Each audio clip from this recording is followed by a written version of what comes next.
तो बच्चों, पढ़ाई में डाउट्स आते हैं तो घबराइए मत, सबका सॉल्यूशन है डाउटनट। बच्चों, अब किसी भी सवाल में आप अटक गए हो या आपसे सॉल्व नहीं हो पा रहा है तो आपको उस क्वेश्चन का फोटो लेना है, उसे क्रॉप करना है और बस 5 सेकंड के अंदर आपको मिलेंगे वीडियो सॉल्यूशंस। फिर चाहे आपका question homework CBSE, UP, Maharashtra, Rajasthan, MP या किसी अन्य बोर्ड का हो, या फिर आईआईटी, जेई, नीट या फिर 6वीं से 12वीं का कोई भी सवाल हो, सबका जवाब मिलेगा डाउटनट पर। साथ ही डाउटनट पर पढ़िए अब कोटा की बेस्ट फैकल्टी जैसे जीबी सर, एनजे सर, आकांक्षा मैम, प्रिंस सर जैसे टॉप टीचर से 3 करोड़ से ज्यादा बच्चे डाउटनट ऐप पर पढ़ाई कर रहे हैं। आप भी जाइए और डाउटनट ऐप इंस्टॉल कीजिए। गुड मॉर्निंग बच्चों, कैसे हैं आप लोग। यार उम्मीद करता हूं कि आप लोग बहुत अच्छे होंगे और एक्सपेक्ट कर रहे होंगे कि आज कुछ फाइनली डिसाइड हो जाए क्लास 12 के बोर्ड एग्जाम्स को लेकर के। उम्मीद करता हूं जैसे मौसम सुहावना है, उत्तर प्रदेश के कुछ जिलों में बारिश हो रही है, वैसे ही सुप्रीम कोर्ट में भी आज आपके उम्मीदों पर ऐसे ही मौसम सुहावना बना रहे और सब कुछ अच्छे से हो। तो आज क्या उम्मीद है, किस बात को लेकर के सुनवाई है, क्या हो सकता है, पुराना रिकॉर्ड क्या रहा है सुप्रीम कोर्ट का, और इस तरीके के मामलों में सुप्रीम कोर्ट ने आमतौर पर कौन सा रुख अपनाया है, इस बार बच्चों का पक्ष कितना मजबूत है, किस तरीके से हम आगे बढ़ रहे हैं और उम्मीदें क्या क्या रखी जा सकती हैं सुप्रीम कोर्ट से, इन सब के बारे में डिस्कस करूंगा। साथ ही 2 और बातों पे डिस्कस करूंगा, वो ये कि मुझे क्या लगता है एग्जाम कैंसिल होगा कि नहीं कैंसिल होगा। मेरी खुद की राय अंतिम बार मैं आज इस वीडियो में व्यक्त करूंगा, क्योंकि इसके बाद हमारी राय के कोई मायने नहीं रह जाएंगे, जो कुछ भी होगा 1-2 दिन में डिसाइड हो ही जाएगा। साथ ही में बच्चे पूछ रहे हैं कि सर आपने ये बताना शुरू कर दिया कि पेपर कैसे हो रहा है, एग्जाम का फॉर्मेट क्या होगा, कैसे तैयारी होगी। कल अभी कुछ समाचार पत्रों में 30 मिनट के पेपर का पैटर्न छपा था, तो क्या है सच्चाई, 30 मिनट का पेपर होगा कि 90 मिनट का पेपर होगा। तो ये सारी बातें मैं इस वीडियो में करूंगा। वीडियो थोड़ा सा लंबा हो जाएगा क्योंकि डिटेल में आपको समझाना है, इसलिए उम्मीद करता हूं कि आप इस वीडियो को पूरा देखेंगे। बच्चों, मैं हूं उमानाथ पांडे, स्वागत करता हूं आपका आपके अपने यूट्यूब चैनल गवर्नमेंट एग्जाम्स अड्डा में। आओ बच्चों, शुरू करते हैं बात सुप्रीम कोर्ट की सुनवाई से। तो बच्चों, जो सुनवाई आज होनी है सुप्रीम कोर्ट में, उसमें 3 पक्ष हैं, मतलब 3 पार्टीज हैं, 3 पार्टीज हैं। पहली पार्टी तो बच्चे हैं जो चाह रहे हैं कि एग्जाम्स कैंसिल हो जाएं या एग्जाम करवाने का तरीका ऐसा हो जिसमें बच्चों की सेफ्टी इतनी अच्छी हो कि उन्हें किसी तरीके से कोई प्रॉब्लम ना हो। दूसरी पार्टी है राज्य सरकार या केंद्र सरकार, जहां को जिनको एग्जाम्स करवाने हैं। और तीसरी पार्टी वो लोग हैं जिन्होंने इस एग्जाम कैंसिलेशन के विरोध में याचिका दाखिल की है। केरल के कुछ लोग हैं जिन्होंने ये मांग की है सुप्रीम कोर्ट में कि क्लास 12 का एग्जाम कैंसिल ना होने पाए। अब सिनेरियो क्या बन रहा है, उम्मीदें क्या है। जिस पक्ष ने मांग की है कि एग्जाम्स कैंसिल हो जाए, मतलब जो बच्चों का पक्ष है, गार्जियंस का पक्ष है, पेरेंट्स का है, या इवन ये कहिए कि जो ज़्यादातर लोगों का पक्ष है, वो ये है कि या तो एग्जाम कैंसिल कर दिया जाए, ऑब्जेक्टिव क्राइटेरिया के आधार पर बच्चों को प्रमोट कर दिया जाए, या कोई ऐसा तरीका हो जिसके हिसाब से बच्चों को ये इंश्योर किया जाए कि बच्चों को स्कूल ना जाना पड़े और बच्चे किसी भी तरीके से एक्सपोज ना हो कोविड को लेकर के। और ये मानवीय पहलू भी है, क्योंकि अगर किसी के घर का चिराग है वो जाए और कोविड की वजह से उसे कोई प्रॉब्लम हो जाए, बहुत सारे लोग हैं, बहुत सारे गार्जियंस हैं जिनके लिए प्रमाण पत्र मायने नहीं रखता, उनके घर के चिराग मायने रखते हैं। और अधिकतर लोग ऐसे ही होंगे जो किसी भी तरीके का खतरा मोल नहीं लेना चाह रहे होंगे। तो मेरा ये मानना है, और ये मैंने बहुत बार प्रार्थना भी की है माननीय शिक्षा मंत्री जी से, कि आप इस मानवीय पहलू को भी ध्यान में रखें। और जहां तक उम्मीद है कि सुप्रीम कोर्ट भी इसे नज़रअंदाज नहीं करेगी, वो भी इस बात को ध्यान में रखेगी कि जिस तरीके की भयावहता है, सिर्फ कोरोना ही नहीं है, ब्लैक फंगस है, व्हाइट फंगस है, येलो फंगस भी आ रहा है। इसके अलावा भी कोरोना का खतरा अभी टला नहीं है, ना टलता हुआ दिख रहा है। भले केसेस कम हुए हैं, लेकिन अगर एक भी बच्चे को कोई प्रॉब्लम हो जाती है तो जवाबदेह कौन होगा, ये सारी बातें सुप्रीम कोर्ट कंसीडर करेगी। दबाव भी अच्छा खासा बना है, बहुत सारे संगठनों ने मांग की है, गार्जियंस ने मांग की है, लेटर लिखे गए हैं, आप लोगों का भी प्रेशर रहा है ट्विटर के भी माध्यम से, और ये सारा प्रेशर कहीं ना कहीं वर्क करेगा। लेकिन आपके अगेंस्ट में कौन लोग खड़े हैं? आपके अगेंस्ट में बच्चों 2 लोग खड़े हैं। एक तो शिक्षकों का वह समूह खड़ा है जो चाह रहा है कि एग्जाम्स हो जाए, केरल वाला समूह है, और उनके साथ में शिक्षकों का एक बड़ा सा संगठन खड़ा है। अब प्रॉब्लम यहीं आएगी, वो लोग भी अपोज करेंगे।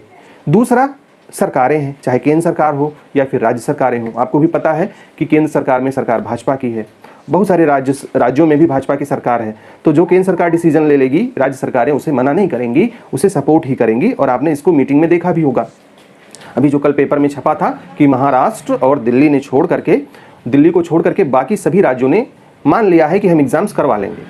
तो अब देखो, अगर राज्य मान रहे हैं कि हम एग्जाम करवा लेंगे, हमें प्रॉब्लम नहीं है, शिक्षक कह रहे हैं एग्जाम होना चाहिए, तो कहीं ना कहीं विरोध तो आपका तगड़ा हो रहा है।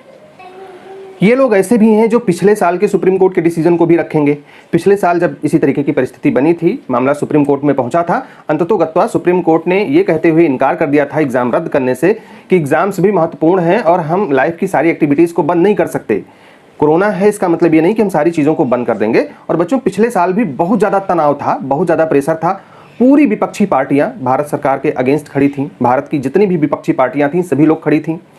गार्जियंस खड़े थे। change.org पे एक ऑनलाइन पिटीशन साइन करवाया गया था, लाखों बच्चों ने उसको सपोर्ट किया था, साइन किया था। ग्रेटा थनबर्ग जैसी बड़ी बड़ी हस्तियां जो इंटरनेशनल लेवल की हैं, सेलिब्रिटीज़ हैं, उन्होंने इसके अपोजिशन में किया था। सोनू सूद हैं और बड़े बड़े लोग हैं, भाऊ जी हैं जिन्होंने इस साल भी कहा है। देश के बहुत सारे संगठन ऐसे थे जो इस मामले में खड़े थे विरोध में कि एग्जाम्स नहीं होने चाहिए। सरकार अड़ी रही और सुप्रीम कोर्ट ने अंततोगत्वा उसकी बात मान ली। तो उस तरीके का प्रेशर इस बार नहीं है, जिस तरीके का तनाव, जिस तरीके का दबाव पिछले साल था, चूंकि पहली बार था इसलिए दबाव बहुत ज़्यादा था। डर कोरोना का बहुत ज़्यादा था। अब तो पता है कि अगर हम बहुत सारी सेफ्टी प्रोटोकॉल्स को फॉलो करें तो कोरोना नहीं होगा। पिछली बार ऐसा कुछ नहीं था, कंटेनमेंट जोन बना हुआ था। आप ही देखो पिछली बार जैसा डर इस बार देखने को नहीं मिल रहा है। तो बच्चों, उम्मीद रखना बहुत ज़्यादा कि कोई फाइनल डिसीजन सुप्रीम कोर्ट हमारे पक्ष में दे ही देगा, ये अपने आप को धोखे में रखना होगा। वैसे प्रार्थना करिए कि हे प्रभु डिसीजन हमारे पक्ष में हो जाए, क्योंकि जब राज्य सरकारें एग्जाम करवाना चाह रही हैं, रिपोर्ट उन्हीं को लगाना है कि भाई हम कैसे कैसे करवाएंगे। जब टीचर्स तैयार हैं, विरोध कर रहे हैं, और कहीं ना कहीं केंद्र सरकार तैयार है, राज्य सरकारें तैयार हैं, तो ये लोग भी तो कहेंगे कि नहीं हम एग्जाम कैसे करवाएंगे। सुप्रीम कोर्ट जो कर सकती है मैक्सिमम ये कर सकती है कि सेफ्टी प्रोटोकॉल के बारे में गाइडलाइन दे सकती है कि कम से कम इतनी चीज़ों को आप इंश्योर करेंगे फिर परीक्षा करवाएंगे, या हो सकता है मेजर सब्जेक्ट की बात कर दे, हो सकता है कोई और तरीका बता दे। ये सारे सुझाव दे सकती है, सारे निर्देश दे सकती है, आदेश दे सकती है। लेकिन बच्चों बहुत ज़्यादा उम्मीद नहीं है, खास करके आज की सुनवाई से तो बिल्कुल नहीं है, क्योंकि पहली सुनवाई है। तो हो सकता है राज्य सरकारें, केंद्र सरकार या कोई भी तीसरा पक्ष समय मांग ले कि हम अपना जवाब 10 दिन बाद देंगे, 8 दिन बाद देंगे, या हम अभी डिसाइड कर रहे हैं, इसके बारे में विचार कर रहे हैं। तो पहली सुनवाई में अक्सर ऐसा होता रहा है कि कोई भी निर्णय नहीं आया है, ना तो कोई ऐसी चीज़ हुई है कि जो आप बहुत धमाकेदार कह सकते हैं कि धूमधाम से आप इसकी खुशियां मनाएं, ऐसा नहीं हुआ है अक्सर, और आज भी ऐसा होने की उम्मीद कम है। तो बहुत परेशान मत होइएगा दिन भर कि आज ऐसा हो जाएगा वैसा हो जाएगा, ऐसा कुछ होने वाला नहीं है। होगा भी तो 2-3 सुनवाई तो कम से कम होगी ही, तभी फाइनल डिसीजन कोई आएगा। तो ये तो मेरी बात थी, और मैं चाह तो रहा हूँ बच्चों की ऐसा हो जाए, आप जीत जाओ और इस परिस्थिति में आपको एग्जाम देने जाने से बच जाएं आप लोग। लेकिन उम्मीद नहीं है, क्योंकि जो पिछले साल की सिनेरियो हमने देखी है, आपने शायद उतना अच्छे से वॉच ना किया हो, तो उस हिसाब से उम्मीद नहीं लग रही है। अब बात कर लेते हैं कि मेरी ओपिनियन क्या है। बच्चों, मैं शुरू में जानता था कि एग्ज़ाम्स आपके कैंसिल हो जाएंगे, मैंने कई सारे वीडियोज़ में कहा। इसलिए जानता था क्योंकि कोरोना के केसेस 4 लाख से ऊपर थे, दबाव बहुत ज़्यादा था, रीजनल ऑफिस में बहुत सारे लोग बीमार थे। जिससे भी बात करो कहता था कौन जाएगा एग्ज़ाम करवाने, ज़िंदगी के लाले पड़े हुए हैं। जिससे भी बात करो कहता था कि देखो ऐसा है, परिस्थितियां इस समय एग्जाम करवाने की नहीं दिख रही, बहुत भयावह कंडीशन थी, और मुझे भी लग रहा था कि एग्जाम्स कैंसिल हो जाएंगे। इवन मुझे क्या बच्चों, आप खुद सोच लो, आपके मम्मी पापा को भी लगा होगा, आपके पड़ोस में भी लगा होगा, जितने दोस्त रहे होंगे सबको लगा होगा, खुद आपको भी लगा होगा कि अब तो एग्जाम पॉसिबल नहीं है। लेकिन एक बार हमको ऐसा लग जाए कि एग्जाम पॉसिबल नहीं, इसका मतलब ये थोड़े कि हम उसी विचार पे जमे रहेंगे, अरे हमें तो बदलते रहना है भाई समय के अनुसार, नहीं बदलेंगे तो हम बर्बाद हो जाएंगे। जिस भी अधिकारी से हमने बात की, जिन भी लोगों से बात की, सिटी कोऑर्डिनेटर से बात की, सबने कहा कि यार एग्जाम्स तो पॉसिबल नहीं लग रहे, क्योंकि केसेस बहुत ज़्यादा हैं, कब ये खत्म होंगे, कब सरकार मानेगी, क्या होगा, कुछ भी संभव नहीं है। तो अभी तो एग्जाम्स होने की संभावना नहीं है। तो मैंने जितने भी वीडियोस बनाए, हमने सब में कहा कि बच्चों मुझे ऐसा लग रहा है इस बार कि शायद एग्जाम्स आपके नहीं होंगे, और वो लग रहा था, मुझे लग रहा है, इसका मतलब थोड़े कि एग्जाम होगा कि नहीं होगा। बाद में परिस्थितियाँ इतनी तेज़ी से चेंज हुई। एक तो परिस्थिति बच्चों चेंज हुई, अब ये सारी चीज़ें हमारे कंट्रोल में नहीं है ना बच्चों। एक तो परिस्थिति तेज़ी से चेंज हुई कि जो कोरोना का ग्राफ ऊपर जा रहा था वो नीचे आना शुरू हुआ, और अब 3 लाख से कम केसेस आ रहे हैं। तो एक तो परिस्थिति इवन 2 लाख से भी कम हो गए थे, फिर 2 लाख से थोड़ा सा ऊपर हुए हैं। पॉजिटिविटी रेट घट करके नीचे आ गई, और ये सही भी है, होना भी चाहिए, घटना भी चाहिए। तो एक तो परिस्थितियाँ ये सारी बदली। दूसरे, जो शिक्षक लोग थे आपके, जो मतलब एक एसोसिएशन था, वो खिलाफ में खड़ा हो गया कि नहीं एग्जाम्स होने चाहिए, हर हाल में होने चाहिए। राज्य सरकारें तैयार हो गई कि हम एग्जाम्स करवा लेंगे। अब बताओ भैया, जिसको एग्जाम करवाना है वो लोग तैयार है कि हम एग्जाम करवा लेंगे, जिसको सारी चीज़ों को मॉनिटर करना है वो तैयार है। तो मैं ये कहता रहूं कि नहीं एग्जाम कैंसिल होंगे होंगे होंगे, बच्चों मत पढ़ो मत पढ़ो। मैंने पढ़ाई के लिए तब भी कहा, लेकिन अगर मैं कहता कि चलो बच्चों ऐसा करो वैसा करो, तुम दिन भर मेरे साथ लगे रहो और पढ़ाई भी कर लेना, यार दोनों चीज़ें नहीं हो सकती कि आप मन में ये भी माने रहो कि एग्जाम कैंसिल हो जाएगा और पढ़ाई भी करते रहो।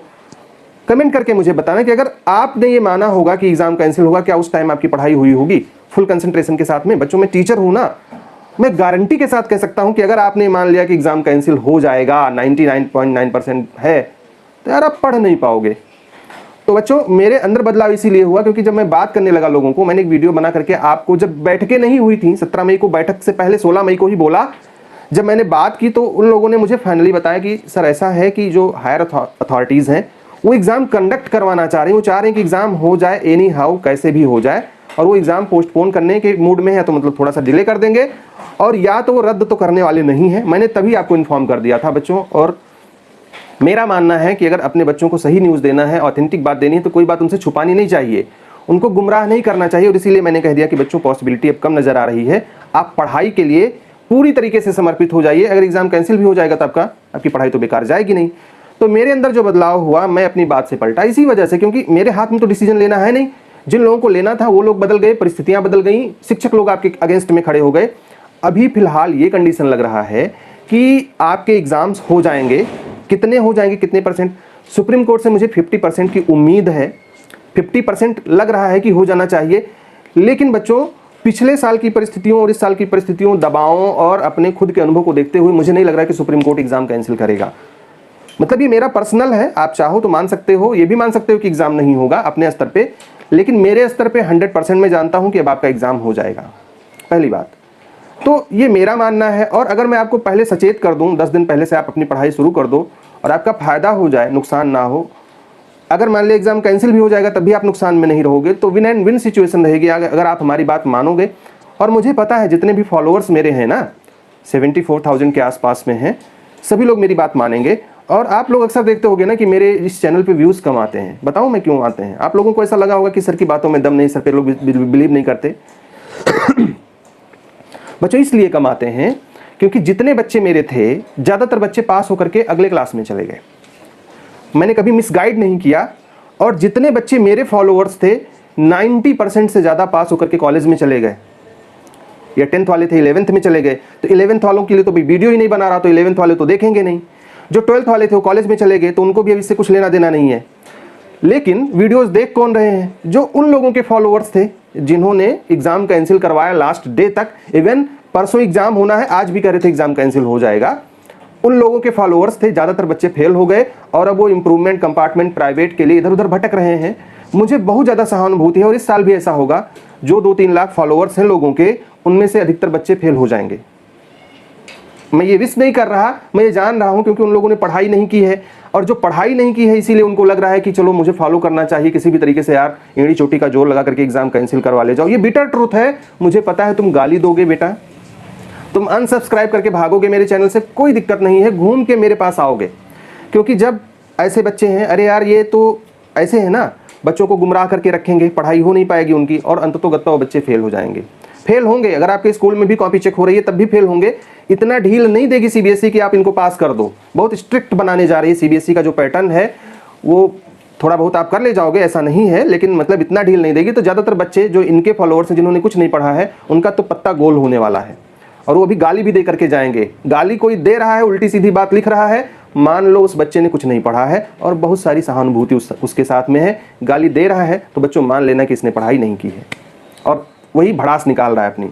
तो इसी वजह से जो बच्चे 12th पास करके अगले क्लास में चले गए, वो वीडियोस नहीं देखते। 10th पास करके 11th में चले गए, उनकी वीडियोस में बनाता नहीं। तो व्यूज़ कहाँ से आएंगे? अगर मैं ट्रुथ सही बोलूँगा तो ये जो कमज़ोर बच्चे हैं, जो उनके फॉलोअर्स हैं, वो मुझे ज़्यादा सपोर्ट नहीं करते। तो व्यूज़ का चक्कर इसीलिए नहीं, लेकिन कोई बात नहीं, जो सच्चाई है वो मैंने बता दी कि मैंने अपने अंदर बदलाव क्यों किया। अब बहुत सारे बच्चे पूछ रहे हैं कि सर आप ये बता रहे हो फॉर्मेट ऐसा है वैसा है, 30 मिनट का फॉर्मेट आया। तो ये बेटा 30 मिनट वाला तो फॉलो नहीं होने वाला। आया कुछ भी हो, लिख के कुछ भी आया हो, इट्स नॉट पॉसिबल। जो सीबीएसई का फॉर्मेट बन रहा है वो 90 मिनट्स का है। जो पेपर्स डिसाइड हो रहे हैं वो पेपर्स बनाएंगे, पेपर स्टैंडर्ड लेवल का रहेगा। अब एक कोई बड़ी अधिकारी हैं, लेडीज़ हैं, मैं उनका नाम नहीं लूँगा, लेकिन उन्होंने सभी स्टेट्स को ये बता दिया है कि किस तरीके से एग्जाम्स करवाने हैं। मतलब सभी रीजनल ऑफिसर्स को बता दिया है सीबीएसई की। अब आप चूंकि स्कूल से जुड़े हुए होते तो आपको पता चलता है, लेकिन जितने भी यूट्यूबर्स हैं, दुर्भाग्य ये है कि ये सब यूट्यूबर्स हैं, they are not teachers, they are not associated with any kind of CBSE affiliated school. तो बेटा अंदर की बातें तो इनको पता ही नहीं चलेंगी। इनको अंदर वाले जो सर्कुलर आप देखते हो ना सीबीएसई की वेबसाइट पर, वही मात्र 1% होता है। 1% सर्कुलर खाली पब्लिक होता है, बाकी सब कुछ प्राइवेट होता है। स्कूलों को भेजा जाता है, सिटी कोऑर्डिनेटर्स को भेजा जाता है, एग्जाम कोऑर्डिनेटर्स को भेजा जाता है। तो इन लोगों तक तो वो बात पहुंचती ही नहीं है। मैं चूंकि वो बातें बता नहीं सकता क्योंकि मैं किसी स्कूल में हूं, मुझे वो सारी चीज़ें कॉन्फिडेंशियल रखनी है, तो मैं सुपरफिशियल बता सकता हूं कि जो सूचना मिल रही है उस हिसाब से 90 मिनट का पेपर होगा, OMR बेस्ड होगा, OMR में ही आपको भरना रहेगा, चाहे गोला बनाना रहेगा चाहे लिखना रहेगा। एक तो ये बात हो गई। दूसरी, बच्चे कह रहे हैं कि सर आपको पता कहाँ से चलती हैं। तो बेटा जब मैं CBSE एफिलेटेड स्कूल में ही हूँ, CBSE वालों को स्कूल में ही एग्जाम करवाना है और वो तैयारियां करेगी, हमारे अधिकारी लोगों को पता चलेगा, सिटी कोऑर्डिनेटर्स को पता चलेगा, रीजनल कोऑर्डिनेटर्स को पता चलेगा, रीजनल ऑफिसर्स को पता चलेगा, तो यार मुझे क्यों नहीं पता चलेगा?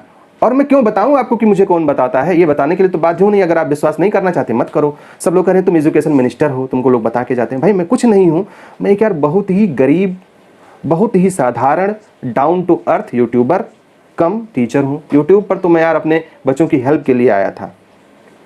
तो यार अभी भी देखो मेरे पास में 2x3 का ही बोर्ड है, इससे ज़्यादा मैं अफोर्ड नहीं कर पा रहा। मैं कोशिश कर रहा हूँ कि एक बड़ा सा बोर्ड ले लूँ ताकि मैं पढ़ा पाऊँ, लेकिन मैं उतना भी नहीं कर पा रहा। किसी तरीके से व्यवस्था करके मैं लूँगा। तो और ये यूट्यूब का जो जान रहे हो ना कि इतना पैसा मिलता, उतना पैसा कुछ नहीं मिलता यार। अरे 10,000 से अगर मैं बहुत ज़्यादा एड़ी चोटी का जोर लगा लूँगा तब भी 10,000 से कम ही मिलेगा। तो यार उतने तो खर्चे ही नहीं पूरे होते अपनी खुद की फैमिली भी है। तो यार मैं बहुत सामान्य सा आदमी हूँ और मैं आपको बताऊं कि मेरी ना तो भाई शिक्षा मंत्री जी से बात होती है, ना वो आकर के मुझे खबरें देते हैं कि भैया पांडे जी आज ये सीक्रेट मीटिंग हुई है, हम कल ये बातें करेंगे, लेकिन यार आपको वीडियो भी बनाना है तो ये लो पॉइंट कुछ ले लो, बता दो बच्चों को, कुछ थोड़ा बहुत बताओगे नहीं तो कैसे कमाओगे? सुपर चैट भी तुम नहीं करते यार, तुमको करना चाहिए था। ये सारी सजेशन दे करके जाते नहीं। और प्रधानमंत्री जी भी कुछ नहीं बताते, कभी फ़ोन भी नहीं करते कि भैया जान लो आज हमने बैठक करी है तो ये पूछ लो, पता कर लो। तो यार ये लोग तो हमको कुछ बताते नहीं। मैं बहुत सामान्य सा आदमी हूँ, बहुत छोटा सा हूँ, तो कुछ नहीं बताता कोई भाई मेरे, और कुछ बताएगा भी नहीं। लेकिन आप लोगों की दुआओं का असर है कि अपने स्कूल में अच्छी खासी पोजीशन पे हूँ, एग्ज़ाम कोऑर्डिनेटर हूँ अपने स्कूल का, प्लस चीफ एकेडमिक कोऑर्डिनेटर हूँ। मतलब जो भी हमारे स्कूल में एकेडमिक एक्टिविटीज़ होती हैं, चाहे पढ़ाई किससे संबंधित हो, चाहे किसी भी चीज़ से संबंधित हो, उन सब की जिम्मेदारी हमारी है। बहुत सारे जूनियर और सीनियर कोऑर्डिनेटर्स हैं जिनको भी मैं देखता हूं और उनके सहयोग से हम अपना विद्यालय चला रहे हैं और बहुत अच्छे से चला रहे हैं। तो ये मेरी हैसियत हमारे स्कूल में है। बड़ी बड़ी जगहों पे मैंने पढ़ाया है, इवन आकाश कोचिंग इंस्टीट्यूट में भी मैंने 2 साल की पढ़ाई मतलब टीचिंग की है। इसके अलावा भी बहुत सारी बातें हैं जो मैं अपने दूसरे चैनल पर आपको बताऊँगा, यहाँ बताने का कोई मतलब नहीं है। तो मेरी औकात बहुत ज़्यादा नहीं है, लेकिन आपके प्यार और दुआओं की वजह से जान पहचान ज़्यादा लोगों से है। तो इस वजह से बच्चों जब भी कोई कमेंट किया करो तो अपनी भड़ास निकालो, लेकिन इन सब तरीके की बातों से आपके संस्कारों का परिचय होता है और इस बात का आप ध्यान रखें। खैर 2 लाइन में मैं बता दूं, आज कोई भी उम्मीद मत रखिएगा फाइनल डिसीजन की। मैं ये प्रार्थना करता हूं कि आपके पक्ष में निर्णय हो जाए, लेकिन होगा इसकी संभावना नहीं है। दूसरी कि एग्ज़ाम्स 30 मिनट पे नहीं होंगे, 90 मिनट्स में होंगे। तीसरी, मुझे लगता है कि एग्ज़ाम हो जाएंगे। मैं पहले कहता था नहीं होंगे, परिस्थितियां बदल गई हैं, एग्ज़ाम हो जाएगा, इसलिए पढ़ाई अपनी जारी रखो। प्राइवेट इंप्रूवमेंट कंपार्टमेंट वालों के बच्चों के बारे में मैंने कहा था कि कल एक वीडियो लेकर के आऊँगा, लेकिन नहीं ला पाया क्योंकि जिससे बात होनी थी उनसे बात हो नहीं पाई और कई सारे मुद्दों पर मुझे बात करनी थी। आज संभवतः शाम तक या कल बात होगी, जैसे मैं वीडियो लेकर के आऊँगा। अगर आपने लास्ट तक ये वीडियो देखा है मतलब आप मुझ पर बिलीव करते हो, विश्वास करते हो, और एक लाइक करके जाना और कमेंट में बता करके जाना कि आपने वीडियो लास्ट तक देखा है। अगर आप कोशिश करोगे तो हमारी भी फैमिली जरूर बढ़ेगी। इस सब्सक्राइबर के रेंज को आप कितना बढ़ा सकते हो इसके बारे में भी आप हमको कमेंट में बताना। हमारी तरफ से आज के लिए ढेर सारी शुभकामनाएं, आपके उज्जवल भविष्य के लिए भी ढेर सारी शुभकामनाएं, और आपका आने वाला रिजल्ट चाहे बिना एग्जाम के आए या एग्जाम होने के बाद आए बहुत अच्छा हो, इसके लिए ढेर सारा प्यार, आशीर्वाद, प्रार्थनाएं। All the best, may God bless you. Thank you for watching this video.